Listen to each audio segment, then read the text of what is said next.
Hi hello అందరికీ welcome to Gibson channel. ఎలా ఉన్నారు అందరూ? నేనైతే బాగున్నాను. మీరు బాగున్నారని నేను అనుకుంటున్నాను. ఈరోజు నేను బొంబాయి చట్నీ ఎలా చేయాలో చూపిస్తాను. ఇది చపాతీలోకి, పూరీలోకి, దోశలోకి చాలా బాగుంటుంది. ఇది గాన ఇలా ఒకసారి ట్రై చేసి చూస్తే మీ చేతుకున్న వేళ్ళను కూడా తినేస్తారు, అంత బాగుంటుంది.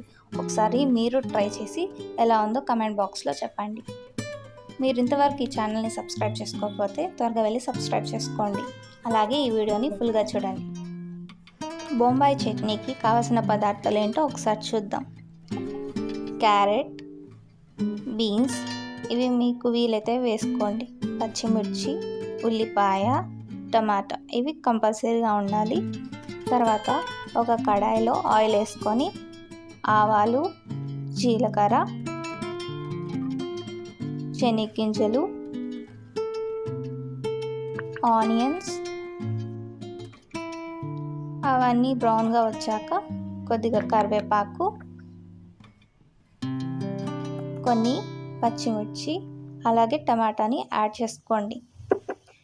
వీటిని మంచిగా ఫ్రై అయ్యాక కొద్దిగా పసుపు, మనం కట్ చేసి పెట్టుకున్న వెజిటేబుల్స్ని అందులో యాడ్ చేయండి.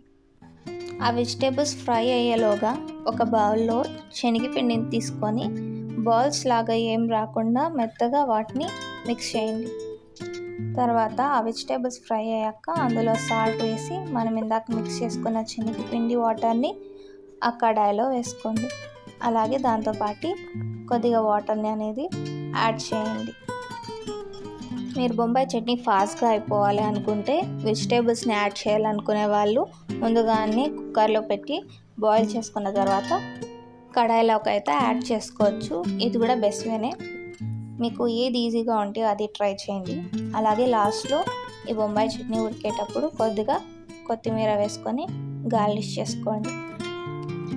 మీకు ఈ వీడియో నచ్చితే లైక్ చేయండి, అలాగే షేర్ చేయండి. Thanks for watching.